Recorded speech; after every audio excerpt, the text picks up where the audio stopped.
FAFIEC et maintenant au sein de l'OPCO Atlas. En tant que développeur de l'alternance, je suis en charge de conseiller et d'accompagner toutes les entreprises de la branche du périmètre Atlas dans tous leurs projets de recrutement en alternance, que ce soit dans le cadre du contrat de professionnalisation, mais également dans le cadre du contrat d'apprentissage. Je suis également en charge de promouvoir ce dispositif via des salons et des réunions d'information collective. J'ai le plaisir aujourd'hui de co-animer ce webinaire avec ma collègue Caroline. Je tiens également à remercier Céline et Queen que vous ne voyez pas à la caméra mais qui nous accompagnent tout au long de cette présentation pour dérouler le support mais également gérer tous les soucis techniques. C'est vrai qu'habituellement ce type de présentation était présenté au sein de nos locaux en présentiel, mais le contexte actuel a fait que nous avons dû les adapter sous format webinaire. Et donc, c'est notre premier webinaire à Caroline et moi. Et nous espérons ne pas rencontrer de soucis techniques tout au long de cette présentation. Tout à fait. En termes d'organisation, nous avons prévu un format d'1h30 que nous essaierons d'adapter en fonction de vos questions. Nous n'aurons probablement pas le temps de répondre à toutes vos questions. Donc, ce qu'on vous propose, c'est de les compiler sous format FAQ qu'on va vous renvoyer à la fin de cette présentation. Bien évidemment, avec le support de la présentation, l'enregistrement du webinaire et le question-réponse. Sans trop tarder, du coup, je laisse la parole à ma collègue Caroline qui va également se présenter et présenter la première partie de ce webinaire. Oui, tout à fait. Merci beaucoup Yasmine pour ce point d'organisation. Donc, je me présente également, Caroline Pachou. Je suis conseillère formation au sein de l'OPCO Atlas. Tout comme mes collègues conseillers, j'accompagne les entreprises sur le champ emploi-formation et on travaille avec elles sur l'articulation de leurs besoins en formation au regard des services que l'OPCO Atlas peut leur proposer et dans une optique de répondre à leur stratégie emploi-formation. Donc, comme le disait Yasmine, on a notre collègue Céline Estaca qui, à l'instar des voix off sur les plateaux télé, va être notre main off aujourd'hui. Et donc, si vous nous entendez dire Céline passe à la slide suivante, c'est normal. Et elle nous accompagnera du coup tout le long de ce webinaire. Alors, un mot d'abord par rapport au contexte que nous traversons tous aujourd'hui et donc à cette crise sanitaire inédite. Pour vous dire déjà qu'on espère que vous vous portez tous bien et vos proches également. Et pour vous dire aussi que l'OPCO Atlas reste mobilisé pendant toute cette période puisque nous sommes en télétravail, joignables par les canaux habituels, par téléphone, par mail. Les entreprises ont la possibilité de faire des rendez-vous avec leurs conseillers formation, évidemment pas en présentiel, mais sur de la visio ou du téléphone. Donc, vous pouvez tout à fait les contacter. Il en va de même pour nos collègues développeurs qui font également des rendez-vous en visio et par téléphone. Donc, n'hésitez pas si vous avez besoin de faire le point sur la formation, surtout en cette période particulière, vous pouvez vous rapprocher de nous pour qu'on établisse un rendez-vous. Je vous propose qu'on rentre dans le vif du sujet. Vous l'avez vu, le titre de notre webinaire aujourd'hui, donc former vos salariés de demain, le choix de l'alternance. Nous allons le décliner de la façon suivante. Donc, le sommaire s'organise ainsi. On va d'abord revenir sur ce que c'est que l'OPCO de façon générale et en quoi l'OPCO Atlas se positionne, comme tout OPCO, comme un partenaire de votre politique alternance. Nous verrons ensuite les avantages de l'alternance pour votre entreprise. Puis, je repasserai la main à ma collègue Yasmine qui vous parlera du contrat de professionnalisation et du contrat d'apprentissage.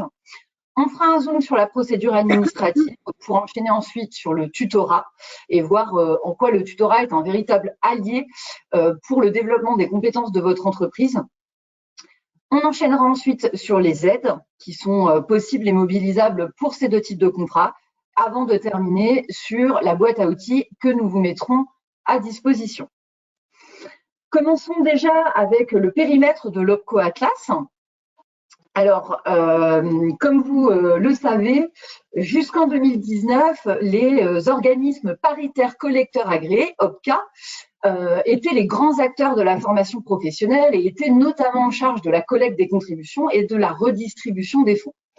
Donc, avec la réforme, ils disparaissent au profit des OPCO, opérateurs de compétences, qui bénéficient du coup d'un champ élargi.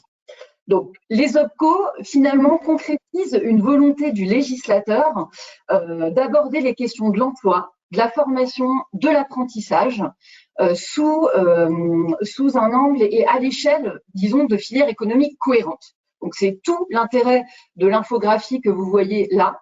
Il s'agit de vous présenter le paysage de l'OPCO Atlas et finalement cette cohérence de toutes les filières, cette filière économique. Donc, les OPCO, ils sont réunis par des besoins en compétences, en métiers et des enjeux similaires. Parmi les enjeux et les grands enjeux que rencontrent toutes nos branches, on citera notamment le fait qu'on ait des activités qui sont énormément réglementées, donc il faut accompagner. On a un écosystème qui est en perpétuelle transformation. On a des métiers qui sont profondément impactés par le numérique et par les nouveaux modes de travail. On est confronté également à une importante demande en ressources humaines. Et du coup, ça me permet de faire le lien par rapport aux difficultés de recrutement que rencontrent nos branches. Et ces difficultés de recrutement qui sont partagées par nos branches peuvent trouver des solutions, et notamment l'alternance. L'alternance, c'est une solution privilégiée. Une solution privilégiée qui permet de faire le lien entre le savoir apporté par l'école, l'organisme de formation, et le savoir-faire, qui sont des savoir-faire parfois innovants dans vos entreprises, qui avaient parfois développé des technologies de pointe dont seul vous avez la maîtrise, et vous souhaitez du coup anticiper et former vos salariés de demain en intégrant des jeunes alternants. Donc, cette solution privilégiée, l'OPCO Atlas est là pour la promouvoir et pour vous accompagner dans cette démarche. Donc, les missions de l'OPCO. Les missions de l'OPCO, je viens d'en détailler une, l'alternance, ou du moins de l'aborder. Votre OPCO, depuis le 1er janvier 2020, est le guichet unique de l'alternance. Donc là, pour vous, c'est un point de repère, un facteur facilitant, porté et souhaité par le législateur, puisque maintenant, que vous fassiez un contrat de professionnalisation ou un contrat en apprentissage, vous savez que c'est vers votre OPCO que vous vous tournez. Les OPCO interviennent également dans une relation de proximité au service des entreprises. Donc là, Yasmine et moi, on en est témoins aujourd'hui au travers de ce webinaire que nous animons pour vous. Vous nous connaissez davantage peut-être sur les réunions d'information collective, donc qui constituent également un des services que nous vous proposons régulièrement pour vous apporter des informations et pour aborder certaines thématiques en profondeur. Nous intervenons, si on dézoome un petit peu, également à l'échelle des branches pour les aider à construire des diplômes, des certifications. Alors, cette mission, elle est capitale. On l'a vu tout à l'heure avec la filière économique que nous couvrons. Il y a des compétences et des métiers en tension qui sont partagés par toutes les branches. Donc, les accompagner sur ce champ avec la construction de nouveaux diplômes, de nouvelles certifications, c'est faire le lien entre toutes ces filières, entre toutes ces branches dans cette filière économique cohérente et les diplômes qui sont nécessaires aujourd'hui à l'exercice des métiers que vous recherchez. Et ensuite, élaborer une gestion prévisionnelle des emplois et des compétences à l'échelle de la branche, de la filière ou d'un secteur particulier. Donc là, ce sont les missions de l'OPCO. Et vous pouvez voir également sur cette slide que l'OPCO est encore en charge de la mission collecte au nom de l'URSSAF. Et l'URSSAF prendra la mission pleinement en 2022. Donc, je vous propose qu'on continue cette présentation avec cette illustration du fait que votre OPCO est le guichet unique de l'alternance. Donc, on parlait du contrat de professionnalisation et du contrat d'apprentissage. On a également un dispositif dont vous avez sûrement entendu parler avec cette réforme qui est la PROA, la promotion ou reconversion par l'alternance. Ce dispositif, on ne va pas rentrer dans les détails aujourd'hui tous ensemble, puisqu'on va plutôt se concentrer sur les 2 contrats. Mais la promotion-reconversion par l'alternance, c'est un dispositif qui est encore, je dirais, en construction. Parce que les branches qui composent le co-atlas sont en train de se saisir du sujet, sont en train d'élaborer des listes de diplômes et de certifications éligibles à ce dispositif. Mais les accords étendus n'étant pas tous prêts, nous ne pouvons pas encore rentrer dans les détails de ce dispositif. Mais sachez que le travail est en cours et que les différentes branches pourront vous proposer des diplômes et des certifications éligibles bientôt. Concernant le contrat de professionnalisation, d'apprentissage et de l'alternance en général, nous avons pour mission, au-delà de l'accompagnement qu'on va vous proposer en rencontrant les développeurs, les conseillers, de promouvoir les métiers et les compétences que l'on peut acquérir via l'alternance. On va également être en charge de l'instruction de vos dossiers, donc on va être en charge de tout le suivi administratif de A à Z, du financement, donc, et c'est là où notre collaboration avec les CFA, les organismes, les écoles prend tout son sens, et l'appui technique que l'on va apporter également de façon globale. Donc on est vraiment, vous voyez, dans un schéma de suivi de A à Z des contrats en alternance. Quand on vous disait que les démarches administratives étaient à faire auprès de nous, vous avez notamment l'obligation de déposer les contrats auprès de votre OPCO via votre espace en ligne MyAtlas. Donc ça, c'est une possibilité que toutes nos entreprises ont. Toutes les démarches se font de façon dématérialisée. Donc, quand vous déposez votre contrat, vous avez un formulaire à remplir qui va générer un CERFA. Et donc, pour les différents contrats, on va vous demander différentes pièces, notamment pour le contrat d'apprentissage. Vous verrez que la convention de formation est indispensable pour valider le dossier. Donc, le dépôt des contrats, vous l'effectuez auprès de nous et nous nous chargeons de les transmettre au service de l'État. Et cette transmission au service de l'État fait que avant cet enregistrement, vous le faisiez finalement au niveau des chambres consulaires qui faisaient le lien. Mais aujourd'hui, nous, quand on reçoit le contrat, on le transmet donc au service de l'État qui, du coup, transmet à l'URSSAF, qui transmet à l'ASP. Comme ça, si vous avez l'opportunité de bénéficier de l'aide unique dont on reparlera un petit peu plus tard dans la présentation, c'est par ce biais. En fait, c'est en nous transmettant le contrat que l'ASP pourra déclencher l'aide unique pour subventionner le contrat d'apprentissage. Ceci vous permettrait également de procéder à l'inscription aux examens de l'alternant. Nous assurons également le financement des contrats selon un calendrier de paiement qui est déterminé tout au long de l'année. On va apporter un appui technique aux branches professionnelles et promouvoir les métiers de la branche. Et ça va se manifester notamment au travers de salons. Donc, vous allez pouvoir nous croiser sur les salons dédiés à l'alternance, sur des salons peut-être un peu plus spécifiques, dédiés à certains secteurs professionnels. Peut-être vous nous avez déjà croisé, Yasmine ou moi d'ailleurs, sur certains. Et donc, c'est pour nous une façon essentielle de promouvoir ces métiers. On a également des sites internet qui vous permettent, des pages qui vous permettent de déposer des offres pour des alternants ou de consulter les offres qui y sont publiées. Alors, l'alternance qui nous réunit aujourd'hui présente un certain nombre d'avantages pour vos entreprises. Donc, je le disais en introduction, face aux difficultés de recrutement que les entreprises connaissent sur certains métiers, certaines compétences, recourir à l'alternance peut vous permettre d'anticiper sur les besoins en compétences que vous aurez d'ici 1, 2 ou 3 ans, mais ça peut aussi répondre à un besoin immédiat. Tout dépend du profil de l'alternant que vous allez recruter, du diplôme qu'il prépare. Donc, on voit bien qu'on peut agir à court terme, à moyen ou à long terme via ce biais-là. Vous pouvez recruter un salarié qui va du coup être formé à l'image de vos structures. Je citais l'exemple tout à l'heure des entreprises qui portent des projets innovants, qui ont des technologies peut-être de pointe ou des savoir-faire qui leur sont propres. Donc là, c'est l'occasion de combiner un savoir acquis à l'école, qui peut être un peu plus générique, et un savoir-faire particulier développé dans votre entreprise, et ainsi former vraiment un salarié qui sera à votre image au moment, à la fin de sa formation. Ceci vous permettra également d'avoir un regard neuf sur votre organisation interne, en combinant peut-être les apports justement théoriques et pratiques que le CFA, l'organisme ou l'école peut apporter. Vous pouvez bénéficier d'aides également qui facilitent l'embauche et la formation.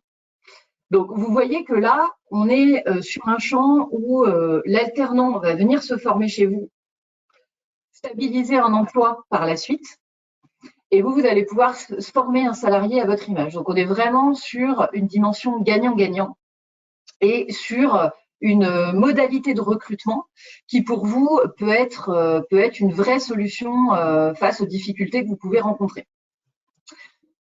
Je vais repasser maintenant la parole à Yasmine, puisqu'on va aborder les contrats un peu plus en détail et en commençant par le contrat de professionnalisation.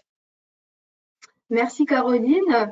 Avant juste de passer à cette deuxième partie, je ne voulais pas préciser tout à l'heure, mais normalement, à votre droite, vous avez un petit panneau de configuration qui s'affiche. Et donc, pour nous poser vos questions, il suffit juste de cliquer sur l'onglet questions et vous pouvez du coup saisir vos questions. N'hésitez pas. Alors, pour cette deuxième partie, nous allons aborder tout d'abord un petit comparatif. Nous allons faire un petit comparatif entre les deux dispositifs de l'alternance, qui sont le contrat de professionnalisation et le contrat d'apprentissage. Le contrat de professionnalisation que je vais aborder en premier lieu. Ensuite, on fera un zoom sur la partie administrative liée à la mise en place de ces contrats alternance au niveau de locaux. Et puis, je vais finir cette deuxième partie sur la partie tutorat en entreprise. Le contrat de professionnalisation. Qu'est-ce que c'est qu'un contrat de professionnalisation? Le contrat de professionnalisation, c'est un dispositif qui favorise l'insertion professionnelle des jeunes, des demandeurs d'emploi et des personnes en situation d'handicap. Il a été renforcé par la loi Avenir professionnel de septembre 2018 et aujourd'hui, il constitue une solution de recrutement pour votre entreprise qui présente de nombreux avantages que Caroline a expliqué lors de la première partie et que nous allons voir également au fur et à mesure de cette présentation. Comment ça marche au niveau d'un recrutement en contrat de professionnalisation? Tout simplement, aujourd'hui, le contrat de professionnalisation, c'est un contrat de travail qui est signé entre l'employeur et son salarié. Ce contrat de travail, il peut être signé soit en CDI, soit en CDD. Donc, en CDI, c'est possible avec une action de professionnalisation tout au long de la formation. Et après sa formation, l'alternant donc reste dans l'entreprise en tant que salarié CDI. Ce contrat de professionnalisation, aujourd'hui, il se formalise sous le format CERFA. Donc, au niveau du contrat de professionnalisation, c'est le CERFA EJ20 qui est signé entre les deux parties, employeurs et salariés. Donc, ce qu'il ne faut pas oublier aujourd'hui, c'est lorsqu'on recrute une personne en contrat de professionnalisation, eh bien, finalement, on recrute un salarié. Donc, qui a les mêmes droits et les mêmes obligations que tous les salariés de l'entreprise. Il a le droit donc à ces 5 semaines de congés payés. Il a le droit à une mutuelle d'entreprise, au remboursement de son titre de transport à hauteur de 50%. Il a également le droit à des tickets restaurants si l'entreprise en fournit à ses salariés. Il a le droit également à l'arrêt maladie, à l'accumulation d'heures CPF, mais il a également le droit à un congé de maternité. Il a vraiment les mêmes droits et les mêmes obligations que tous les salariés de l'entreprise. C'est un contrat également qui a aujourd'hui un objectif. Lorsqu'on signe un contrat de professionnalisation, on vise un objectif. Le contrat de professionnalisation aujourd'hui vise 4 types de qualifications. La première, c'est les formations diplômantes, type bac, les diplômes d'État de type bac, BTS, licence, master. Ça peut également viser une formation inscrite au répertoire national des certifications professionnelles, ce qu'on appelle les titres RNCP. Qu'est-ce que c'est qu'un titre RNCP? Un titre RNCP est déposé par une école ou un organisme de formation auprès de France Compétences et qui lui donne une validité généralement sur 5 ans. Et c'est des titres qui vont de niveau Bac à Bac plus 5. La troisième type de qualification qui est préparée dans le cadre d'un contrat de professionnalisation, c'est les formations dites qualifiantes. Qu'est-ce que c'est qu'une formation qualifiante? Une formation qualifiante, c'est une formation qui ne va pas forcément déboucher sur un diplôme, mais qui va plutôt déboucher sur une qualification métier. Et cette qualification métier, aujourd'hui, on est censé la retrouver soit dans la convention collective de la branche, ou sur la base d'un référentiel métier de la branche.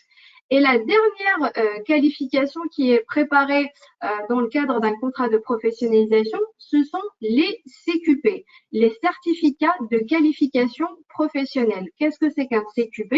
Un CQP, ce sont des formations qui sont créées et mises en œuvre par les partenaires sociaux de la branche. Et ils sont généralement inscrits au niveau du répertoire national des certifications professionnelles.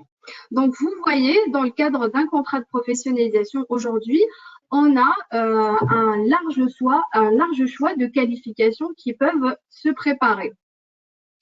Au niveau du public éligible, qui votre entreprise aujourd'hui peut-elle recruter dans le cadre d'un contrat de professionnalisation? Attention, donc les publics sont cadrés donc par les textes de loi. Au niveau du contrat de professionnalisation, on a 3 types de publics. On a les jeunes de 16 à 25 ans qui souhaitent compléter leur formation initiale. On peut avoir des demandeurs d'emploi de 16 à 26 ans, de 26 ans et plus, pardon. Et le troisième public éligible, ce sont les allocataires des minima sociaux. Les allocataires du RSA, les allocataires de l'aide de solidarité spécifique, mais également les personnes qui sortent d'un contrat CUI, d'un contrat unique d'insertion. Il est possible également de signer avec ces personnes un contrat de professionnalisation.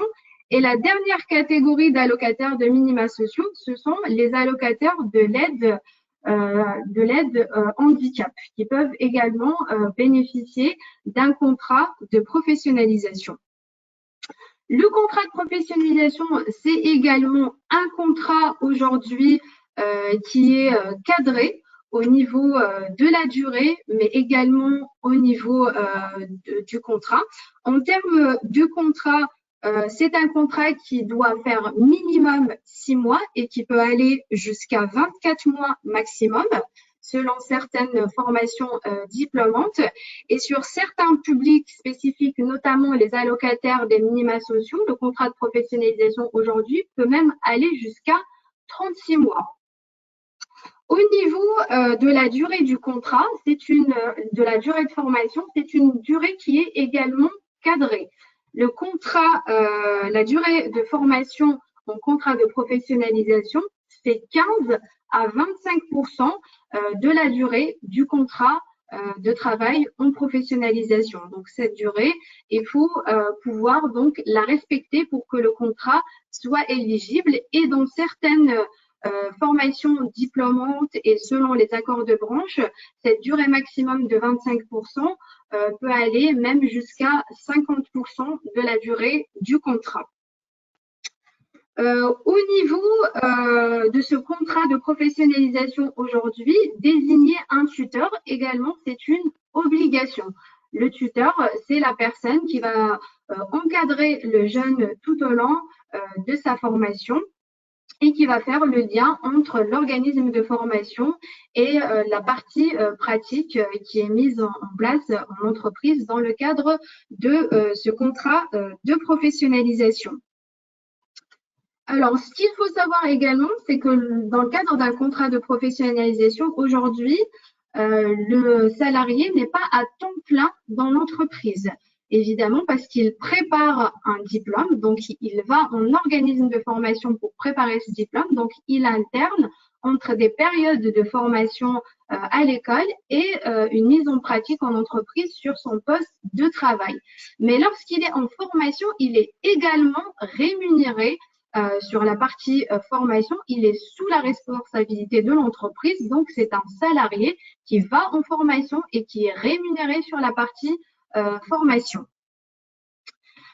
On enchaîne du coup par rapport au salaire. Au niveau du salaire, quel est le salaire aujourd'hui qui est appliqué dans le cadre d'un contrat de professionnalisation? Le salaire aujourd'hui, il se détermine par rapport à un pourcentage du SMIC. À ce pourcentage du SMIC, on va venir affecter donc un coefficient par rapport à l'âge de la personne et par rapport au niveau de la formation. Le SMIC aujourd'hui, au 1er janvier, il est de 1539,42 € brut. Et donc, ces pourcentages dans le cadre du contrat de professionnalisation aujourd'hui varient entre 55% et 100% de ce SMIC. Mais attention, lorsque l'entreprise applique une convention collective et que dans le cadre de cette convention collective, il y a un accord de branche sur les rémunérations des alternants en contrat de professionnalisation, là, ce pourcentage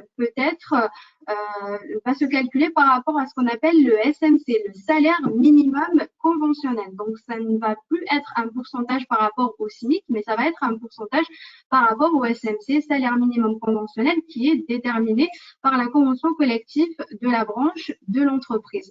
Donc là, il faut faire attention sur cette partie salaire. Lorsqu'il y a un SMC, il faut pouvoir le déterminer et ajuster les rémunérations par rapport à ce salaire minimum conventionnel. Au niveau de la prise en charge, aujourd'hui, l'OPCO prend en charge la formation des alternants en contrat de professionnalisation. C'est une prise en charge qui peut être totale ou partielle. Aujourd'hui, dans le cadre d'un contrat de professionnalisation, on est sur un coût horaire par rapport aux heures de formation qui sont réalisées. Je vais vous donner un exemple. Aujourd'hui, sur la branche bureau d'études, le taux de prise en charge qui est négocié par les partenaires sociaux de cette branche, c'est 11 € de l'heure. Donc, par exemple, si la formation dure 400 heures, la prise en charge de l'OPCO Atlas, ça va être 400 heures fois 11 €, donc 4400 €. Et derrière, s'il y a un reliquat, bien évidemment, il sera à la charge de l'entreprise. Et donc, ça reste une négociation entre l'entreprise et l'organisme de formation. À aucun moment, on demande la participation du salarié au niveau des coûts de sa formation. C'est la gratuité pour l'alternant. Donc, s'il y a du reliquat, c'est l'entreprise qui doit le prendre en charge et non pas l'alternant. Alors, si on conclut sur cette partie contrat de professionnalisation, ce qu'il faut retenir aujourd'hui, c'est qu'un contrat de professionnalisation, c'est un contrat de travail qui est signé en CDI ou en CDD, donc avec une période d'essai. Généralement, au niveau du contrat de professionnalisation, selon le statut du candidat, état ou ingénieur cadre, et selon si l'on signe un CDI ou un CDD, le CDD, ça va être une période d'essai de 30 jours maximum. Au niveau du public, il n'y a pas de limite d'âge en soi aujourd'hui lorsqu'on recrute en contrat de professionnalisation. Par contre, il faut faire attention lorsque la personne elle est en recherche d'emploi ou elle a un statut, elle est en statut d'inactivité. Là, pour pouvoir signer un contrat de professionnalisation, il faut qu'elle ait un numéro d'identification auprès de Pôle emploi. Au niveau de l'objectif de la formation, donc comme je l'ai précisé tout à l'heure, donc le contrat de professionnalisation vise des diplômes d'État, des titres RNCP, des CQP de la branche et des qualifications professionnelles. Au niveau de la durée du contrat, c'est un contrat qui doit faire minimum 6 mois pour être éligible et qui peut aller jusqu'à 24 mois maximum selon certains cas. Et pour les publics spécifiques, les travailleurs en situation d'handicapé et les allocataires des minima sociaux, aujourd'hui, on peut le prolonger même jusqu'à 36 mois parce qu'on favorise l'insertion professionnelle de ces publics fragiles. Au niveau de la durée de la formation, c'est une durée qui va de 15% à 25% de la durée du contrat et selon les accords de branche et les formations, ça peut aller jusqu'à 50% de la durée du contrat, sans être inférieur à 150 heures sur ces 6 mois de formation, bien évidemment. Désigner un tuteur, c'est une obligation. La prise en charge par l'OPCO qui peut être totale ou partielle. Donc, l'OPCO va venir intervenir sur la prise en charge liée au coût pédagogique de la formation. Donc, le salaire, il est versé dans sa totalité par l'employeur. L'OPCO n'intervient pas sur les salaires, intervient uniquement sur la prise en charge des coûts pédagogiques liés à la formation. Il peut également intervenir dans le financement de la formation tuteur selon les critères des branches. Il peut y avoir un financement de la formation de ce tuteur et selon certaines branches également, on peut verser une aide à l'exercice de la fonction tuteur. Donc, c'est une prime, c'est un bonus qu'on va venir verser en plus à l'entreprise pour compenser le temps que ce tuteur passe à encadrer le jeune dans l'entreprise. Au niveau des formalités administratives, aujourd'hui, le délai légal, c'est 5 jours calendaires. Donc, l'employeur a l'obligation, à l'issue de ces 5 jours calendaires ou plus tard, de faire sa demande de prise en charge auprès de l'OPCO. Et comme l'a précisé ma collègue Caroline, c'est une demande de prise en charge qui doit se faire via le compte en ligne MyAtlas. J'ai terminé du coup sur cette partie contrat de professionnalisation. Caroline, est-ce que tu vois des questions qui nous arrivent? Eh bien non, Yasmine, je pense que tu es d'une clarté sans faille. Nous n'avons pas de questions, j'ai même juste un merci. Donc vois-tu, je pense que tu peux prendre ça comme un bel encouragement. Alors, je vois qu'il y a des personnes qui lèvent la main. Alors, si vous voulez poser des questions, il faut plutôt les écrire parce que si vous levez la main, vous ne pourrez pas intervenir pour poser des questions. Donc, il faut plutôt écrire sur la partie questions. Donc, vu qu'il n'y a pas de questions, je vais passer à la deuxième partie qui est donc le contrat d'apprentissage. Le contrat d'apprentissage, comme vous le savez, l'année 2019-2020, c'est une année de réforme, mais également une année de transition entre les CCI et les OPCO. Quels sont les impacts de cette réforme et de cette transition au niveau de ce contrat d'apprentissage? Alors, pour revenir un peu sur ces événements et ce qui s'est passé dans cette période de transition entre les CCI et les OPCO, au 1er janvier, l'OPCO devient interlocuteur unique sur le contrat d'apprentissage. Les CCI ont arrêté l'enregistrement des contrats reçus à partir du 1er décembre 2019. Donc, tous les contrats qui ont été reçus à partir du 1er décembre 2019, les CCI n'ont pas pu les enregistrer. Quid de ces contrats 2019 non enregistrés par les CCI?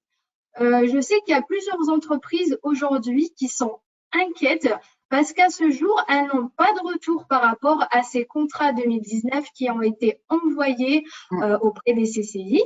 Elles sont également relancées par les écoles et les CFA quant à la prise en charge financière de ces contrats d'apprentissage.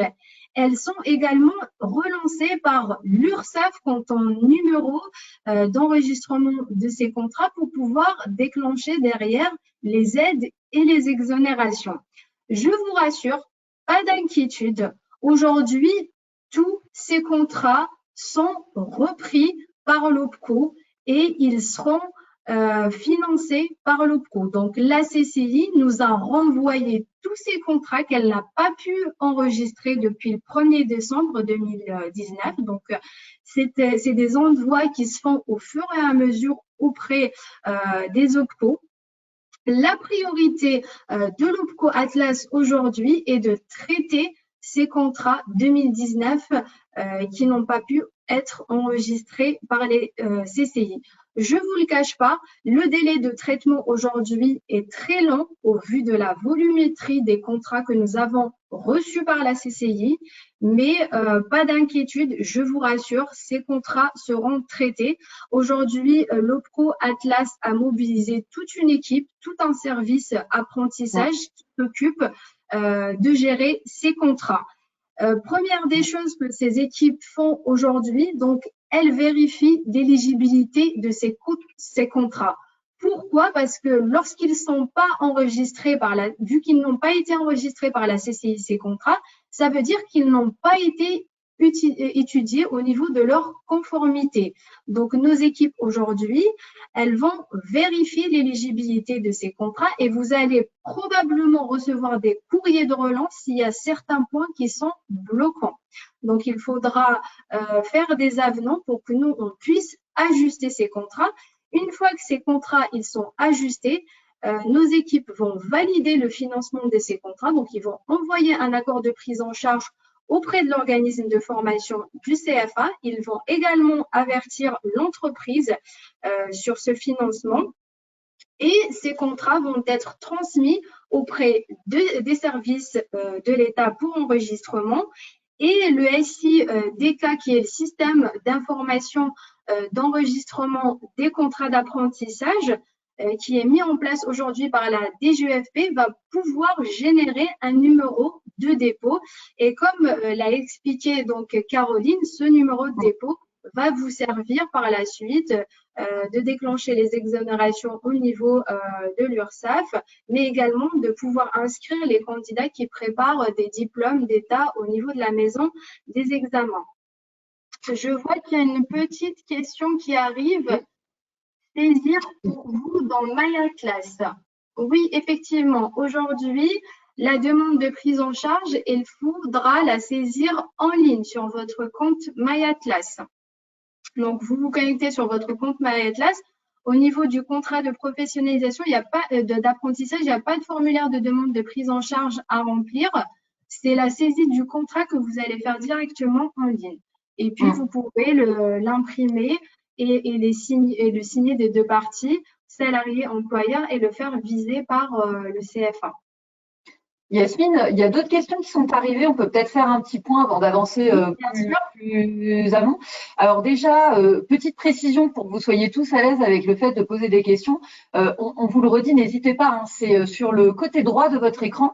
Vous avez une petite flèche rouge pour afficher le panneau de configuration et vous avez la possibilité de nous adresser des questions dans le cadre questions.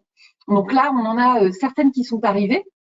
Est-ce qu'on pourra voir ces contrats saisis dans MyOpco? Donc effectivement, vous avez un espace en ligne, hein, comme Yasmine vient de très justement de le dire, où vous pouvez non seulement saisir vos dossiers, mais vous pouvez aussi les suivre. Vous avez toute la vie de votre dossier qui va être accessible, et vous avez même la possibilité, ça c'est une nouveauté de cette année, dans cette volonté qu'on a de faire du tout dématérialisé, vous avez la possibilité dans vos préférences de sélectionner la possibilité d'avoir des notifications quand il se passe quelque chose sur un dossier. Je vous encourage vivement à les activer. C'est un moyen qui est quand même beaucoup plus rapide de savoir ce qui se passe sur l'avancée administrative. Ensuite, on avait une question sur le financement de la formation des tuteurs. Est-ce qu'il est inclus dans la prise en charge ou vient-il en plus? C'est la formation des tuteurs, c'est en plus. C'est une prise en charge en plus que l'OPCO va venir prendre en charge. Selon certaines branches, on peut financer la formation du tuteur. Donc ça, il faudra faire une demande de prise en charge directement sur votre espace en ligne également. Ça va être si votre branche donc finance les formations des tuteurs, ben, il faudra tout simplement faire la demande de prise en charge en ligne. Dans le cadre du contrat de professionnalisation, c'est une demande à part. ça va être sur la partie tutorat. Il faudra la demander. Et dans le cadre du contrat de professionnalisation, si la branche prend en charge le financement de la formation du tuteur, ça va être directement au niveau du contrat sur la partie tuteur. Il y a une partie qui s'intitule formation de tuteur. Souhaitez-vous demander le financement de sa formation? Là, il faudra cocher oui et inscrire toutes les informations concernant ce tuteur. Donc, c'est en ligne également. Très bien, merci beaucoup. Et du coup, on a également une question par rapport au coût horaire d'un CQP. Comment est calculé le remboursement du coût horaire d'un CQP?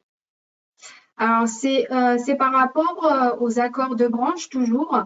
En fonction des branches, il y a un coût horaire qui est affecté à ces CQP. Par exemple, aujourd'hui, sur la branche bureau d'études, ça va être des formations qui seront prises en charge jusqu'à hauteur de 25 € de l'heure, des CQP selon certains accords. Donc là, vous pouvez le vérifier s'il y a des CQP qui sont mis en place par vos branches sur les critères de prise en charge, vous pouvez vérifier à quelle hauteur ils seront pris en charge par le co. Caroline, tout à l'heure, va vous montrer à quel endroit sur le site de l'OPCO Atlas nous pouvons trouver ces critères. Et elle va également vous expliquer comment lire et décrypter tous ces critères. Voilà. Ouais, absolument. Et du coup, ça répond aussi à la question qui est quel taux de prise en charge pour les tuteurs en contrat pro. On vous montrera tout à l'heure où aller chercher nos critères de financement. C'est là où vous aurez toutes ces informations, puisque là, ça va dépendre du coup des critères de votre branche. Et on a une question également lors de la rupture d'un contrat. Est-ce à l'entreprise d'avertir la direction du travail ou est-ce à Atlas qui s'en charge? Alors, aujourd'hui, quand le contrat est mis en rupture, il faudra avertir l'OPCO Atlas. Il faudra notifier la rupture auprès de l'OPCO Atlas dans un délai maximum d'un mois. Mais moi, je vous invite à le faire de suite quand il y a la rupture. Et il faut notifier cette rupture directement via votre espace en ligne, via un courrier. Ce courrier de rupture, aujourd'hui, il doit préciser la date de la rupture, le motif de la rupture. Il doit être signé des deux parties, salariés et entreprise. Donc, vous le rattachez directement votre espace en ligne. Donc, l'OPCO Atlas se chargera par la suite de mettre le contrat en rupture et donc les services de l'État vont également avoir la notification de cette rupture. Très bien, mais je propose qu'on continue moi, sur le encore une petite question. Ah oui, sur mon espace, comment je fais? Concernant la rupture, il faudra la rattacher directement au niveau des éléments du dossier. Donc, chaque dossier a un numéro de dossier et donc il faut rattacher cette rupture directement au dossier concerné. Tout à fait. Je te laisse poursuivre du coup, puis on reprendra un petit peu les questions tout à l'heure s'il y en a d'autres. Parfait. Du coup, Céline, on passe à la deuxième slide. Alors, sur cette deuxième slide, nous allons aborder les principales transformations du contrat d'apprentissage. Alors, qu'est-ce qui a changé au niveau du contrat d'apprentissage par rapport à cette réforme? Le premier changement, ça va être au niveau de la durée minimum du contrat d'apprentissage. Le contrat d'apprentissage, aujourd'hui, il a été réduit à 6 mois minimum contre 12 mois dans l'ancien système. Donc, vous le remarquez qu'aujourd'hui, cette durée s'aligne à celle du contrat de professionnalisation. La durée maximum n'a pas changé, donc elle reste toujours 3 ans, donc en fonction du cycle de formation qui est préparé. Le deuxième changement, ça va être un changement au niveau de la limite d'âge d'entrée en formation, en apprentissage. Aujourd'hui, on a prolongé cet âge limite jusqu'à 29 ans révolus, contre 25 ans sur l'ancien système. Donc, c'est officiel. Aujourd'hui, on peut recruter des apprentis jusqu'à 29 ans révolus. Le troisième changement, donc comme on l'a précisé, l'OPCO qui devient interlocuteur unique sur l'apprentissage. Donc, la CCI ne gère plus les contrats d'apprentissage. Depuis le 1er janvier, c'est l'OPCO qui gère l'instruction des dossiers, le financement, mais également, il se charge de déposer le contrat auprès des services de l'État. Le 4e changement, ça va être au niveau du financement, au niveau du financement de la formation. Aujourd'hui, le financement de la formation dans le cadre d'un contrat d'apprentissage se fait selon les coûts contrats qui sont définis par les branches professionnelles. Vous allez entendre parler donc de ce coût contrat souvent. C'est un coût qui est défini par la branche professionnelle de l'entreprise et qui se définit par rapport au niveau du diplôme qui est préparé dans le cadre de ce contrat d'apprentissage. Et ce coût contrat, il est différent d'une branche à une autre. Caroline, sur la 3e partie, va vous présenter un simulateur qui a été mis en place sur les sites de l'OPCO Atlas et du coup qui va vous permettre de déterminer la prise en charge de vos contrats d'apprentissage. Dans l'ancien système, on parlait de coûts préfecture. Donc, les coûts de formation étaient définis par arrêté préfectoral dans les conventions régionales qui étaient signées donc avec les CFA. Mais aujourd'hui, ce système n'existe plus. Donc, il y a plus de coûts préfecture. Les régions n'interviennent plus sur ces coûts de formation en apprentissage, mais c'est des OPCO, donc c'est les branches professionnelles, partenaires sociaux de la branche qui déterminent ces coûts de formation. Il y a eu également des changements au niveau des aides concernant ce contrat d'apprentissage. Dans l'ancien système, il y avait beaucoup d'aides spécifiques et différentes d'une région à une autre. Aujourd'hui, on parle de l'aide unique pour les entreprises de moins de 250 salariés qui recrutent un alternant qui prépare un niveau de formation maximum bac. Donc, ça réduit beaucoup au niveau de ces aides parce que forcément, les entreprises qui recrutent des profils de niveau bac plus 3, bac plus 5, eh ben, il n'y a pas d'aide. Donc, pour percevoir cette aide aujourd'hui, c'est maximum niveau bac ou inférieur au bac. Bac plus 2, 3, 4, 5, il n'y a pas d'aide. Je vais quand même vous donner le montant de ces aides. Première année du contrat, c'est une aide qui s'élève à 4 125 €.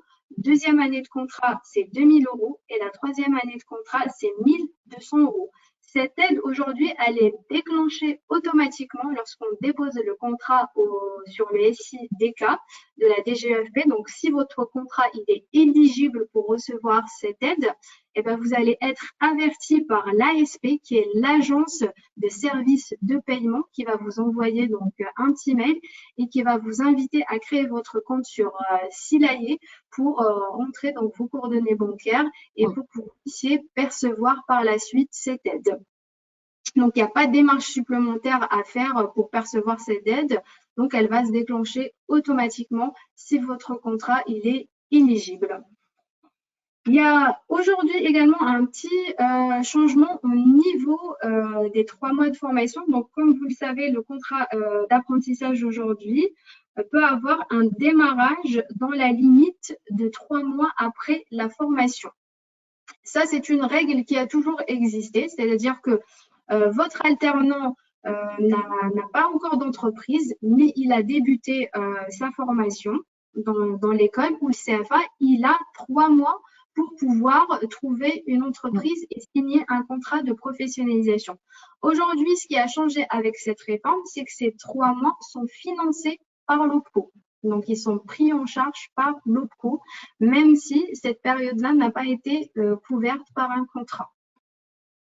Il y a eu également un assouplissement au niveau des règles de rupture dans le cadre du contrat d'apprentissage. Ce qu'il faut noter aujourd'hui, c'est qu'on peut licencier et démissionner d'un contrat d'apprentissage.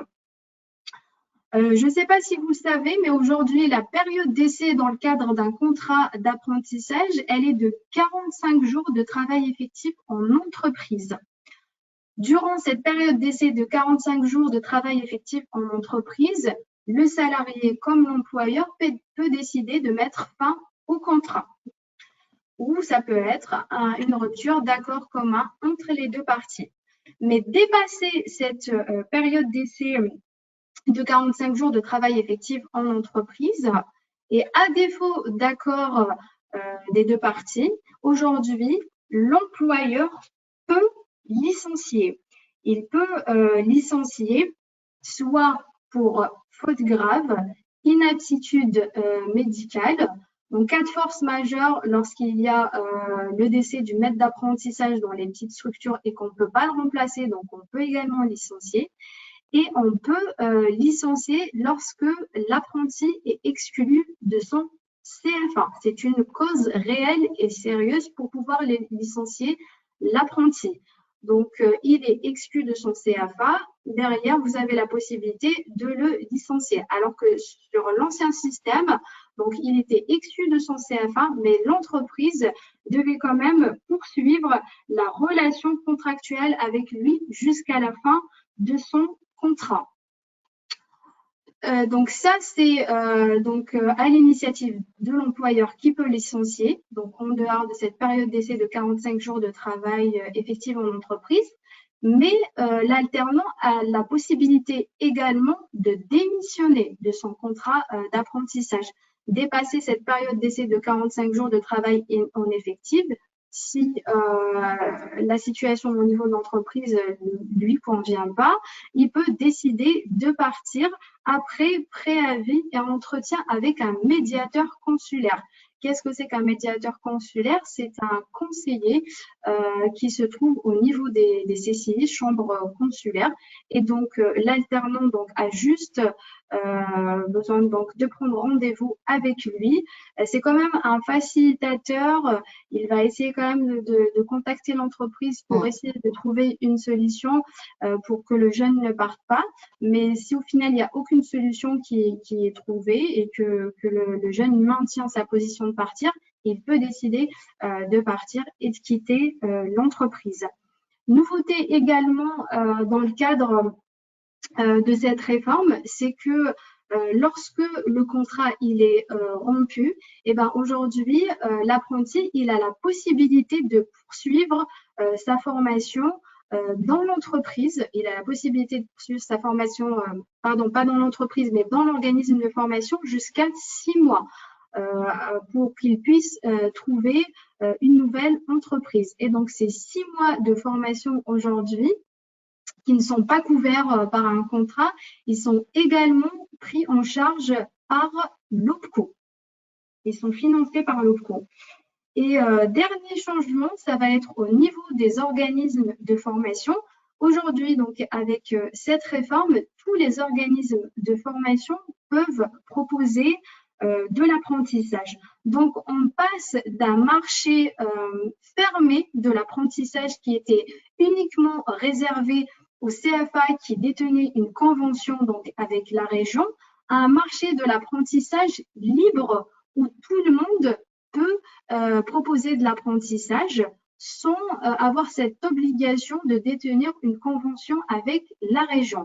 Donc, toutes les écoles de commerce, tous les organismes de formation qui vous proposaient uniquement du contrat de professionnalisation, aujourd'hui, avec cette réforme, elles se lancent sur ce nouveau marché et elles proposent également des contrats d'apprentissage parce que la seule obligation aujourd'hui pour une école d'ouvrir une session de formation en apprentissage, c'est de préciser dans les statuts l'activité de l'apprentissage.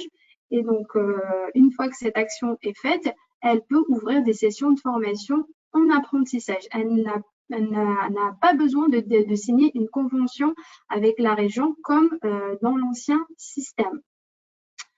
Et donc, sur ce marché libre de l'apprentissage aujourd'hui, comme ce n'est pas fixé par les conventions régionales, tout le monde est libre de fixer en fait ses coûts dans le cadre de l'apprentissage. Donc, les CFA et les écoles sont libres de fixer leurs coûts de formation et l'OPCO prend en charge à hauteur de ce qui est défini par la branche. Donc, derrière, vous pouvez avoir du reliquat, un reste à charge sur le financement de vos contrats d'apprentissage. Et ça, c'est important de pouvoir le déterminer. Caroline, est-ce que tu es là? Alors, je ne vois plus Caroline sur la caméra. Peut-être qu'on a un petit souci Yasmine, technique. Oui, Yasmine, je suis là. oui, très bien, Alors, pour ne parfait. rien vous cacher, ce sont les aléas du direct. C'est Un ça. problème technique m'a obligé à être livré de matériel et le livreur vient de repartir. Veuillez m'excuser pour mon absence. Alors, Yasmine, tu me demandais, je t'écoute. J'étais en train de finaliser donc les principales transformations. Je voulais voir s'il y avait des questions. Donc là, j'ai une petite question, taxe Oui, d'apprentissage. Qu'est-ce qu'il en est de la taxe d'apprentissage? Bah, la taxe d'apprentissage aujourd'hui, elle est toujours due, elle est versée par les entreprises. Contrairement à l'ancien système où la taxe d'apprentissage, en fait, elle était, elle était versée donc soit auprès de la CCI, auprès de l'OPCO, en fonction des entreprises. Sur l'ancien système, cette taxe d'apprentissage, on prenait le quota et on venait le flécher directement au CFA de l'apprenti. Aujourd'hui, donc l'entreprise, elle était limitée par son quota de taxes d'apprentissage dans le financement de ces contrats d'apprentissage. Donc, elle ne pouvait pas recruter autant d'apprentis qu'elle voulait en apprentissage parce qu'elle était limitée justement avec sur cette fameuse taxe d'apprentissage qui était versée. Aujourd'hui, on n'est plus limité par cette taxe d'apprentissage. On peut recruter en fait autant qu'on veut dans le cadre de l'apprentissage.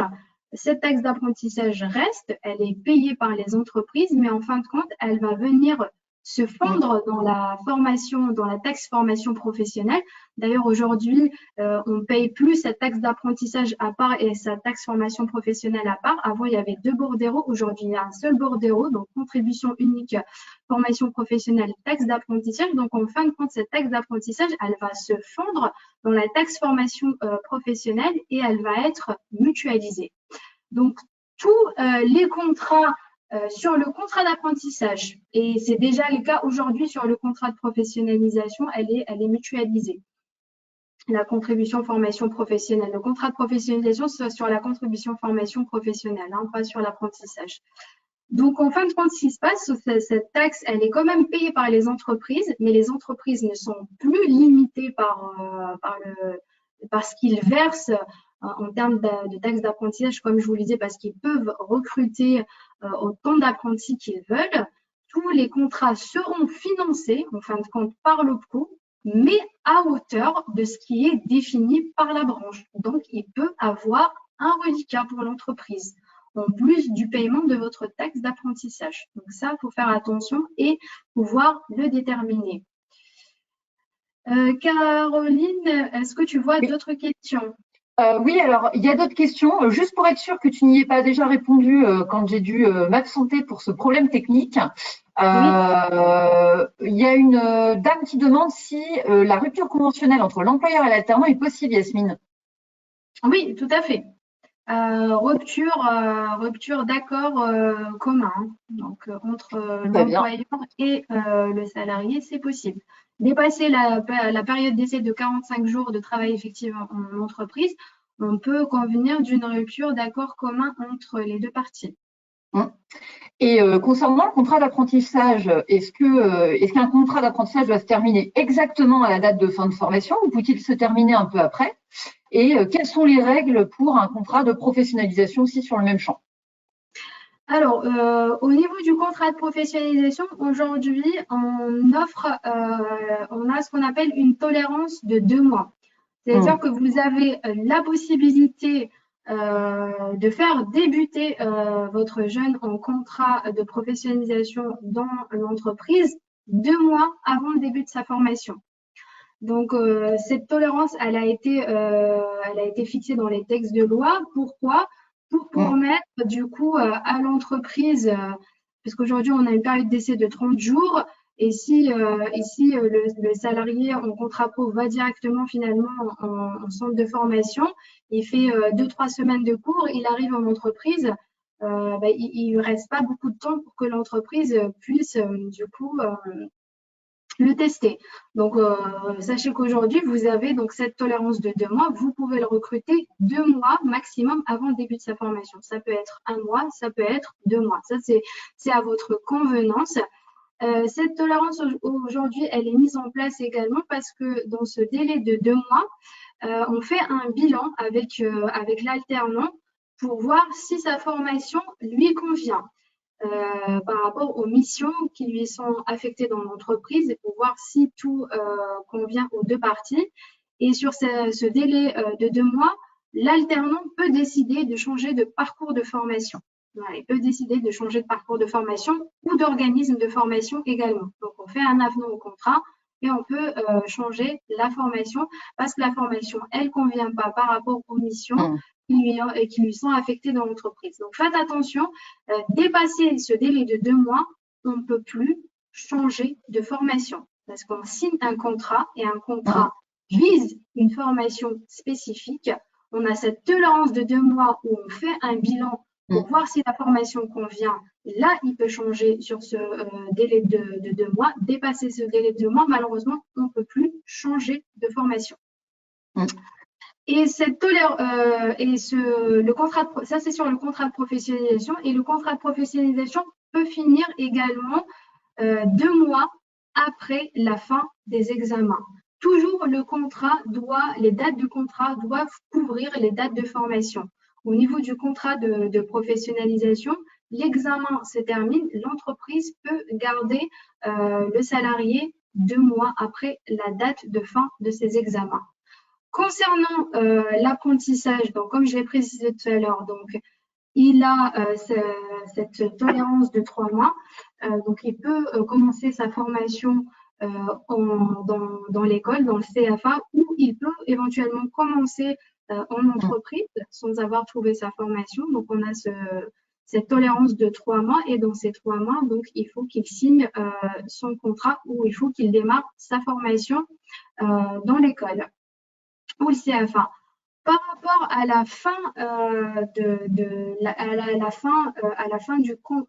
la date de fin du contrat d'apprentissage, aujourd'hui dans les textes de loi, il n'y a pas de texte de loi qui précise et qui dit que le contrat d'apprentissage doit se terminer 1 mois ou 2 mois après l'examen.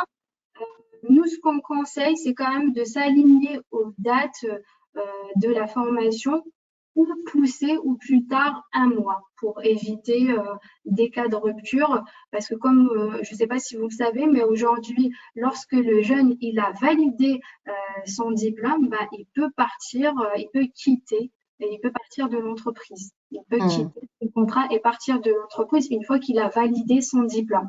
Donc moi, je conseille quand même de rester vigilant sur ces dates-là et de pousser au maximum 1 mois, mais pas plus. Mais idéalement, c'est de finir au moment de la formation. Voilà, au moment où il a validé son titre, c'est d'arrêter le contrat également parce que, comme je vous l'ai dit, il a le droit de partir. Une fois qu'il a validé son diplôme, il peut quitter l'entreprise. Voilà. Et du coup, Yasmine, à formation équivalente, j'ai une question intéressante d'une entreprise qui nous dit, à formation équivalente, si le stagiaire est éligible et si la formation est possible sur les 2 dispositifs, professionnalisation ou apprentissage, qu'est-ce qu'il vaut mieux faire? Toi, aujourd'hui, en tant que développeuse, quand tu rencontres les entreprises et qu'elles sont face à ce questionnement, qu'est-ce que tu leur conseilles? Alors, sur cette question, moi, j'ai envie de dire, ça dépend de plusieurs paramètres. Déjà, ça dépend de ce qui est proposé par l'école. Aujourd'hui, si le contrat il est proposé, il est ciblé, il est proposé en apprentissage ou en professionnalisation, là, on n'a pas le choix. C'est soit le contrat pro, soit le contrat de professionnalisation. Il faut également prendre l'avis du salarié parce que c'est quand même lui qui signe ce contrat. Donc, en quelque sorte, il décide aussi sur quel type de contrat il se positionne.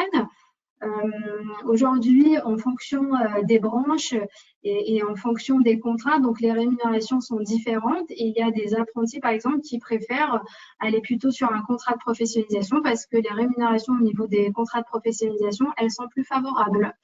Par rapport aussi au statut des salariés. Lorsqu'on a des étudiants qui sont de nationalité étrangère, je sais qu'il y en a qui préfèrent signer le contrat d'apprentissage parce qu'au niveau des démarches, des changements de statut également sur la professionnalisation, c'est plus difficile. Donc, ils préfèrent directement signer un contrat d'apprentissage. Ça va être également en fonction du public qui est visé. Aujourd'hui, si on a un jeune qui a plus de 30 ans, bah, c'est forcément le contrat de professionnalisation parce qu'on ne peut pas signer un contrat d'apprentissage parce que le contrat d'apprentissage, c'est jusqu'à 29 ans révolu. Donc ça, c'est des paramètres à étudier en fonction des cas, en fonction des profils. Ça dépend aussi du type de formation qui est visé. Aujourd'hui, comme je vous l'ai précisé, le contrat de professionnalisation, on a un large choix. Ça peut être un diplôme d'État, ça peut être un titre RNCP, ça peut être un CQP, ça peut être une formation qualifiante. Et quand on est face à un demandeur d'emploi qui a déjà un diplôme, il va pas forcément rechercher un diplôme, il va peut-être rechercher une qualification métier parce qu'il a déjà un diplôme. Et donc là, c'est le contrat de professionnalisation parce que le contrat d'apprentissage aujourd'hui, c'est uniquement les formations diplômantes et les titres RNCP. Donc, qui sont validés dans le cadre de ce contrat. Après, si on a le choix et si tout le monde est d'accord, si l'école nous dit, bah, vous avez le choix, ça peut être un contrat de professionnalisation ou ça peut être un contrat d'apprentissage et que le jeune, il est d'accord de signer soit le contrat pro ou le contrat d'apprentissage, là, il faut faire une simulation au niveau de vos coûts.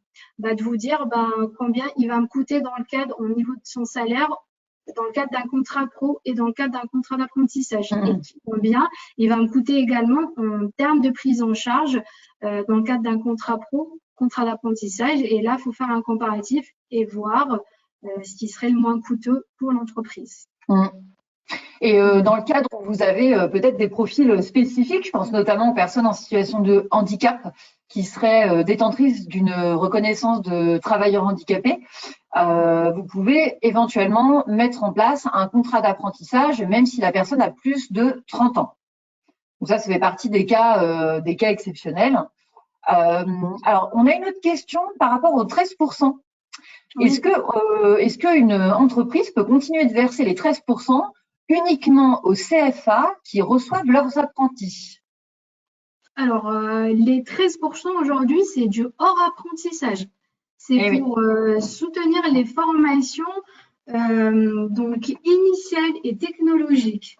Donc, si les 13%, c'est du hors apprentissage, donc on peut les verser un CFA qui propose, pas un CFA, parce que les CFA, c'est en alternance, on peut les proposer uniquement aux écoles qui font de la formation initiale.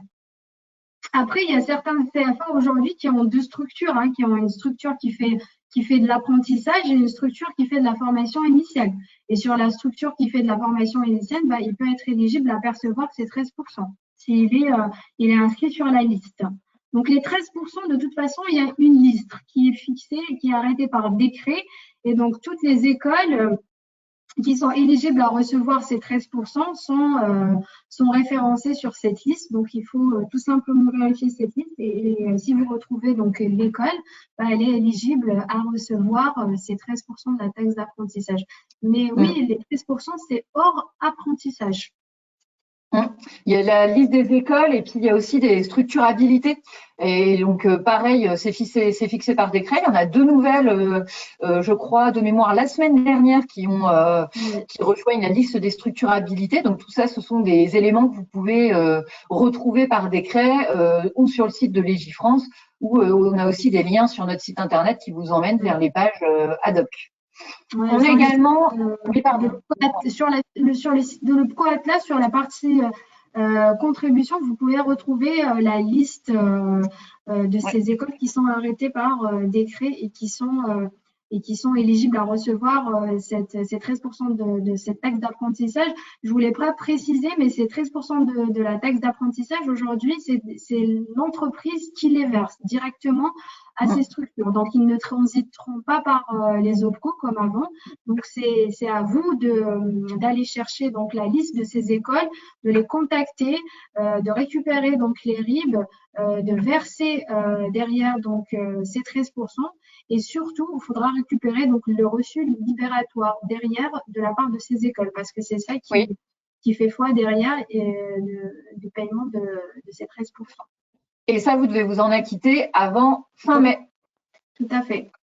Je propose qu'on continue la présentation et qu'on revienne aux questions après. Ne vous inquiétez pas, on a vu les questions arriver, on se les garde de côté pour la suite. Très bien. Céline, je te propose qu'on passe à la prochaine slide. Donc, juste, pas celle-là, juste avant. On peut repartir en arrière. Très bien. Alors là, ça va être du coup, donc cette partie portera sur le contrat d'apprentissage. Comme je vous l'ai dit, donc je suis en train de faire un comparatif entre les deux, contrat de professionnalisation, contrat d'apprentissage. Et là, nous sommes sur la partie apprentissage. Comment ça marche? Un recrutement dans le cadre d'un contrat d'apprentissage. Le contrat d'apprentissage aujourd'hui, pareil, c'est un contrat de travail qui est signé soit en CDI ou en CDD, donc entre l'employeur et son apprenti. Il est contractualisé sous forme d'un CFA, donc qui est sous forme d'un CERFA, qui est le CERFA FA 13. Donc le contrat de professionnalisation, c'est le CERFA c'est le CERFA UJ20 et le contrat d'apprentissage, c'est le CERFA FA 13 qui est signé entre les deux parties, employeur et salarié. Pareil, aujourd'hui, le contrat d'apprentissage, il vise un objectif qui est un diplôme. Il vise deux types de formation. Ça peut être soit des diplômes d'État, soit des titres RNCP, inscrits au répertoire national des certifications professionnelles. Donc, vous le voyez, donc l'apprentissage, c'est assez cadré. C'est uniquement les titres RNCP ou les formations diplômantes. On ne peut pas signer un contrat d'apprentissage sur un CQP, sur une formation qualifiante. Attention également au titre RNCP, par exemple, qui se prépare sur 2 ans. On ne peut pas signer un contrat d'apprentissage uniquement sur la première année du titre, parce que la première année du titre, elle n'est pas diplômante. Le diplôme s'obtient uniquement à l'issue de la deuxième année. Donc, si vous avez des titres RNCP qui se préparent sur 2 ans, il faut faire une embauche sur 2 ans. Donc, l'embauche sur la première année, le contrat n'est pas éligible et il sera refusé par le pro. Donc, il faut faire attention à cette partie-là. Au niveau du public éligible au contrat d'apprentissage, qui peut-on recruter en contrat d'apprentissage dans son entreprise? Eh bien, c'est des jeunes de 16 à 29 ans révolus, tout simplement. On a une seule catégorie de public, 16 à 29 ans révolus. Donc, jusqu'à la veille de ces 29 ans, il peut signer un contrat d'apprentissage. Peu importe qu'il soit demandeur d'emploi ou pas, on ne va pas être regardant sur cette partie-là. Donc, 16 à 29 ans, éligible à un contrat d'apprentissage. Et il n'y a pas de limite d'âge pour les travailleurs en situation de handicap. Donc là, il n'y a pas de limite d'âge pour cette catégorie-là. Désigner un maître d'apprentissage, c'est une obligation. Dans le cadre du contrat de professionnalisation, c'est le tuteur. Dans le cadre d'un contrat d'apprentissage, c'est le maître d'apprentissage. Donc, il faut le désigner sur le contrat, c'est une obligation. Au niveau de la durée, le contrat d'apprentissage aujourd'hui, il est cadré au niveau de la durée du contrat et au niveau de la durée de la formation. Au niveau de la durée du contrat, c'est 6 mois minimum et peut aller jusqu'à 3 ans maximum. Le contrat de professionnalisation, c'est 24 mois maximum. L'apprentissage, c'est 3 ans. Donc, on peut signer un contrat sur 3 ans. Par exemple, sur les diplômes d'ingénieurs, d'écoles d'ingénieurs qui se préparent en 3 ans, on peut signer directement un contrat sur 3 ans. Et là, on a l'apprenti dans l'entreprise pendant 3 ans qui travaille sur plusieurs projets. Donc voilà, donc ça peut aller jusqu'à 3 ans. Et pour les publics en situation de handicap, on peut le prolonger même d'une année. Donc, il peut aller jusqu'à 4 ans même, le contrat d'apprentissage, pour favoriser l'insertion de ces publics spécifiques. Au niveau du salaire, Quel est le salaire qui est appliqué dans le cadre d'un contrat d'apprentissage aujourd'hui? Alors, le salaire, c'est un pourcentage, le cadre légal aujourd'hui, c'est un pourcentage par rapport à un SMIC auquel on affecte donc un coefficient selon l'âge de la personne et le niveau d'année d'exécution du contrat. Attention, toujours lorsqu'il y a un conventionnel, c'est-à-dire une convention collective qui prévoit donc un salaire minimum conventionnel, ce pourcentage va se faire par rapport au salaire minimum conventionnel. Donc là aussi, il faudra le déterminer pour les entreprises qui ont un accord de branche. C'est un pourcentage du salaire minimum conventionnel qu'il faut appliquer. Et généralement, le SMC, le salaire minimum conventionnel, il est plus favorable que le SMIC. D'accord? Au niveau de la prise en charge, aujourd'hui, donc, l'OPCO prend en charge les frais donc, liés à la formation, donc comme je l'ai précisé tout à l'heure, selon le coût contrat qui est défini par la branche professionnelle. C'est aujourd'hui, contrairement à la professionnalisation, on est sur un forfait par heure de formation. L'apprentissage, on est sur un forfait annuel sur 12 mois. C'est une base forfaitaire annuelle sur 12 mois et qui est proratisée en fonction de la durée du contrat. C'est-à-dire que si le contrat dure plus de 12 mois, donc la prise en charge va se faire au prorata de cette durée. Je ne voulais pas préciser, mais lorsqu'on recrute une personne en situation de handicap, la prise en charge de l'OPCO va être majorée à 50%. Donc, le coût contrat qu'on va trouver donc, sur notre simulateur de prise en charge, lorsqu'on est face à une personne en situation de handicap, ce dernier est majoré jusqu'à 50%, le double. Et contrairement à la professionnalisation où l'OPCO ne prend pas en charge des frais annexes, l'apprentissage, on peut prendre en charge des frais annexes liés à la formation lorsqu'ils sont supportés par le CFA. Ça peut être donc un hébergement qu'on peut prendre en charge, des repas, de la restauration également qu'on prendra en charge. Ça peut être des frais de premier équipement, donc l'achat d'un ordinateur, d'un logiciel qu'on peut prendre également en charge, et des frais liés à la mobilité internationale ou en Union européenne qu'on pourra prendre également en charge. Donc ça, ce n'est pas à l'entreprise de demander la prise en charge auprès de l'OPCO, c'est le CFA, parce que c'est le CFA qu'on va venir rémunérer donc, par rapport à ces frais annexes. Et donc, c'est lui qui les détermine dans la convention de formation. Donc ici, ils sont déterminés. Nous, on accordera une prise en charge sur tous ces frais annexes lorsqu'ils sont supportés par le CFA. On va passer donc à la slide suivante pour faire notre petite conclusion. Donc, ce qu'il faut retenir sur les contrats d'apprentissage, c'est des contrats de travail en CDI ou en CDD.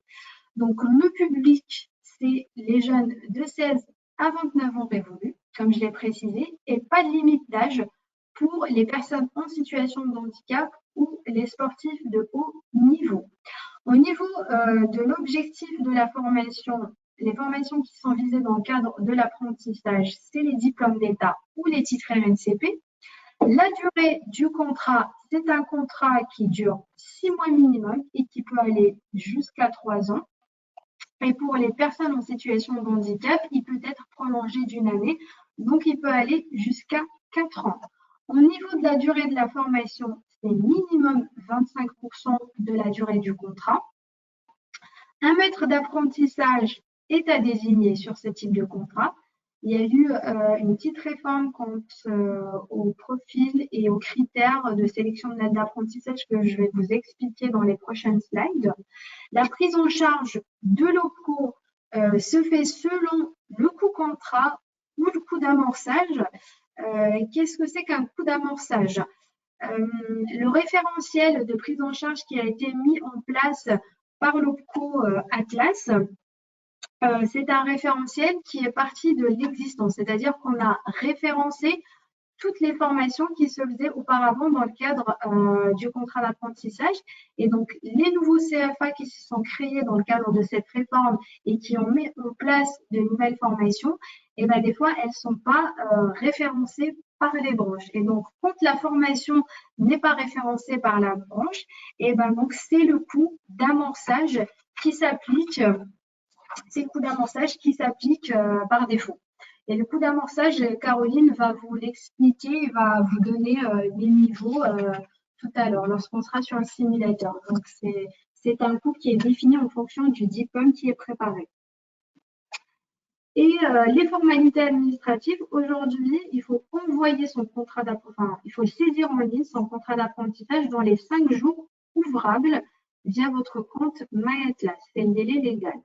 Et des modalités de rupture qui ont été simplifiées parce qu'aujourd'hui, on peut licencier ou démissionner d'un contrat d'apprentissage. Est-ce qu'on a des questions, Caroline ? Il y a quelques questions, mais vu le timing, je propose qu'on avance un petit peu sur la présentation, même si la vidéo d'après, elle est pas visionnable sur cette modalité, qu'elle est elle est un petit peu lente, mais on vous l'a mis quand même en lien dans le support pour que vous puissiez la visionner à réception du support quand le webinaire sera terminé. Vous allez recevoir le lien vers le replay du webinaire, le support de la présentation, et vous verrez que les liens sont cliquables. Donc là, on vous a mis une vidéo qui explique la procédure globale de la gestion d'un contrat au sein de l'OPCO Atlas. Ouais. Donc, est-ce que je propose qu'on passe à la partie du tuteur, si tu veux ? Tout à fait. Juste pour faire une petite conclusion par rapport à la démarche, à la procédure administrative. Donc, comme l'a précisé Caroline, on est sur du 100% dématérialisé, donc tout se fait sur les services en ligne. Donc, la saisie du contrat doit se faire sur votre espace MyAtlas. Donc, votre espace MyAtlas va vous permettre de saisir vos demandes de prise en charge, de demander ou pas de la subrogation de paiement sur les dossiers, paiement direct auprès de l'organisme de formation, vous permet de suivre la vie du dossier. Donc, s'il y a une rupture, il faut la notifier en ligne. S'il y a un changement concernant un terme du contrat, il faudra également le notifier par avenant signé de 2 parties et le rattacher en ligne. Et l'espace en ligne vous permet également de déposer vos factures et vos attestations de présence. Et les organismes de formation, ils ont également un espace en ligne organisme sur lequel ils ont la visibilité lorsque le dossier il est accordé au niveau de l'espace en ligne de l'entreprise. L'OF reçoit également un accord de prise en charge sur son espace en ligne et il peut également déposer les factures et les attestations de présence en ligne. Là, et d'ailleurs, j'ajoute que, excuse-moi Yacine, juste une petite précision pour les organismes de formation, CFA ou écoles qui nous regardent. Nous avons des collègues en région qui ont fait un webinaire hier sur les modalités administratives vous concernant et vous verrez qu'il y a beaucoup d'éléments complémentaires apportés par rapport au webinaire qu'on est en train de vous présenter. Donc, vous avez la possibilité de visionner les replays. Ils sont disponibles sur notre chaîne YouTube et vous avez également le lien sur notre site internet de l'OPCO Atlas. Et je vous encourage du coup vivement à aller voir le replay de ce webinaire également. Tout à fait. On passe à l'avant-dernière partie qui est le tutorat. Comme je vous l'ai précisé, que ce soit dans le cadre d'un contrat de professionnalisation ou un contrat d'apprentissage, désigner un tuteur ou un maître d'apprentissage, c'est une obligation. Quelles sont les missions aujourd'hui de ce maître d'apprentissage ? En fin de compte, il faut bien le sélectionner parce que c'est celui-là qui va transmettre les compétences clés au niveau de votre entreprise. C'est lui qui va transmettre également la culture de votre entreprise aux salariés. Il va également l'intégrer et l'accompagner et faire le lien avec son CFA ou son école. Et dans certains cas, il peut également développer une collaboration intergénérationnelle. Qui peut-on désigner aujourd'hui en tant que tuteur ? Donc, les profils des tuteurs, aujourd'hui, ils sont encadrés par les textes de loi. Donc, le tuteur ou maître d'apprentissage, il doit au moins avoir une expérience de 2 ans par rapport à la qualification qui est visée par le salarié. Il doit avoir un diplôme équivalent ou supérieur à celui qui est préparé par l'alternant. Et aujourd'hui, le tutorat, il est également encadré. Un tuteur maître d'apprentissage, il peut encadrer maximum 2 apprentis et un tuteur contrat de professionnalisation, il peut encadrer maximum 3. Et lorsque vous êtes chef d'entreprise, vous pouvez également être tuteur de vos alternants. Dans le cadre de la professionnalisation, vous pouvez tutorer en tant que chef d'entreprise maximum 2 contrats de professionnalisation. Et dans le cadre d'un contrat d'apprentissage, c'est maximum 1 par chef d'entreprise. L'OPCO Atlas aujourd'hui peut prendre en charge la formation de ces tuteurs, que ce soit dans le cadre de la professionnalisation ou de l'apprentissage, selon les critères de la branche. Et il peut avoir également une aide à l'exercice de cette fonction tuteur qui peut être prise en charge par l'OPCO, comme je l'ai précisé, en fonction des branches, des critères qui sont négociés par les branches. On va venir verser un bonus supplémentaire pour l'entreprise pour compenser le temps que le tuteur passe à encadrer le jeune dans l'entreprise. Très bien. J'ai fini du coup avec la dernière partie. Caroline, je te laisse du coup finir avec la boîte à outils. Oui, merci beaucoup Yasmine. Avant de passer à la boîte à outils, on va faire un petit focus sur les aides et les avantages. Ça va être assez synthétique étant donné qu'on a déjà un peu abordé ça au fil de l'eau de la présentation. Déjà, vous voyez qu'on a choisi de vous présenter ça sous forme d'un tableau comparatif. C'est vraiment l'idée pour que vous, après, derrière, quand vous vous mettiez dans une logique de recrutement d'un alternant, vous puissiez aisément retrouver les éléments qu'on vous a présentés aujourd'hui sous forme de comparatif. Donc là, on va commencer par le contrat d'apprentissage.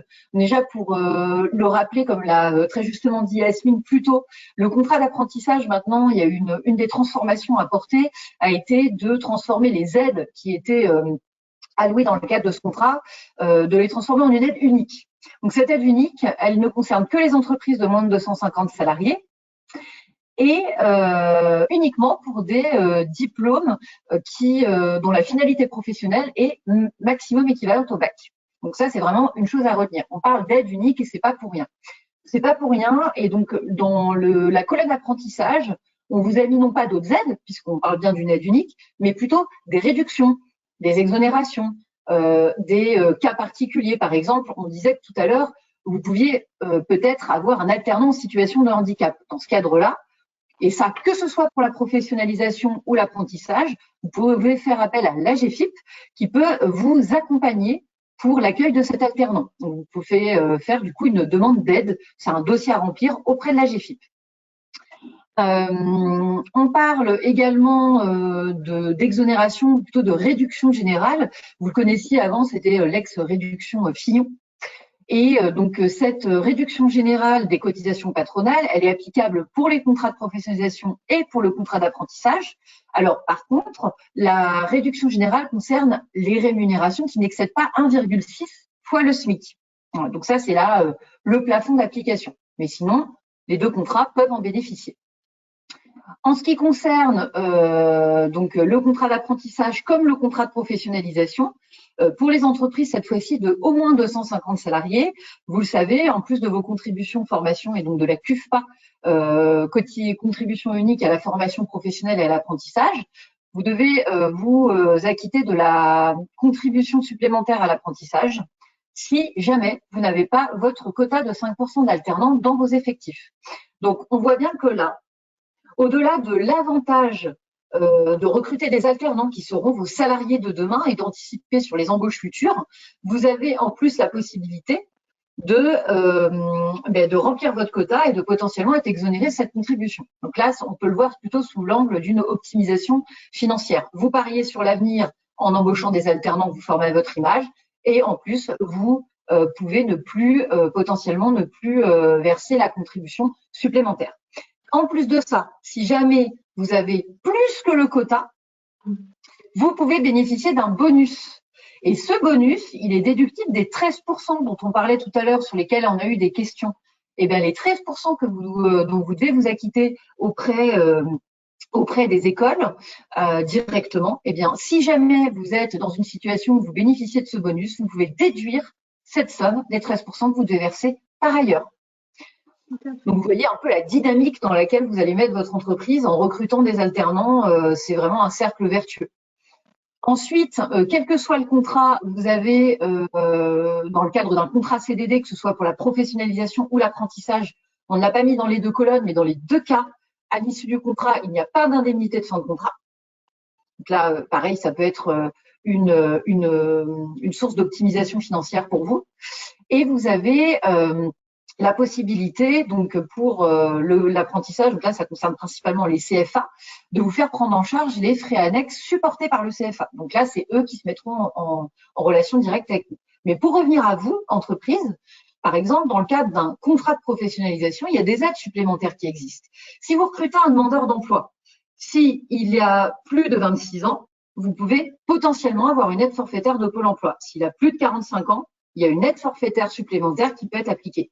On ne va pas rentrer dans le détail par rapport à cette aide davantage. Il faudra vous rapprocher de Pôle emploi pour voir si c'est possible. Ils ont des quotas, des quotas qui sont annuels et qui sont budgétaires. Donc, il faudra voir avec le Pôle emploi directement. Donc, et il y a évidemment les emplois francs pour lesquels on vous a mis un lien, si vous souhaitez en savoir plus, où là, en fait, la volonté du législateur, c'est d'encourager l'embauche dans ce qu'on appelle les quartiers prioritaires de la ville, où on a peut-être un taux d'emploi qui est inférieur à certains secteurs géographiques. Et l'idée, c'est de booster le recrutement dans ces zones-là. Donc, dans ce cadre-là, vous avez la possibilité de bénéficier d'aide si vous embauchez un alternant qui habite dans ce secteur géographique. Et du coup, en suivant le lien qu'on vous a mis dans le tableau, vous aurez la possibilité d'aller sur le site gouvernemental où vous avez la possibilité de vérifier en fonction de l'adresse de la personne l'éligibilité ou non à ce dispositif de financement. Alors, donc, on vous laissera consulter le tableau avec les liens, les différents liens. Vous verrez, c'est cliquable, donc n'hésitez pas à aller davantage dans le détail sur ces aides. Ensuite, on vous a mis une synthèse comparative. Je ne vais pas revenir ici sur cette synthèse comparative dans le détail, étant donné que Yasmine vous a très clairement présenté la différence entre les deux contrats. L'ambition qu'on avait en vous mettant cette synthèse comparative, c'était plutôt de vous donner les outils nécessaires une fois que vous êtes que le webinaire sera terminé, vous aurez une trace et la possibilité de comparer en un coup d'œil les deux contrats, suivant la situation dans laquelle vous êtes de recrutement. Donc, cette synthèse comparative, évidemment, vous l'aurez. Et je vous propose de passer maintenant à la boîte à outils qu'on vous a constituée. Et là, on a mis différents liens également. Vous voyez, tout ce qui est souligné en bleu est cliquable. Et l'idée, c'est à l'image de la synthèse comparative que vous vous retrouviez avec tous les outils nécessaires au même endroit. Donc là, on parle d'outils plutôt matériels et de services que vous pouvez retrouver directement en ligne. Donc, on a un simulateur, un comparatif qui est aussi sur notre site. Donc, vous aurez vraiment les deux et vous pourrez manier celui avec lequel vous vous sentez le plus à l'aise. On vous a mis les liens vers les grilles de rémunération en fonction des branches professionnelles. C'est très important. Les critères de prise en charge, donc un lien vers notre site directement, où là, la nouveauté, puisque maintenant le Coatlas est composé de 15 branches professionnelles, ça va être du coup de bien sélectionner votre branche pour accéder à vos critères à vous. Et dans ces critères-là, vous retrouverez les coûts horaires pour le contrat de professionnalisation et la prise en charge pour les formations tuteurs et maîtres d'apprentissage qui sera spécifiée sur ces documents.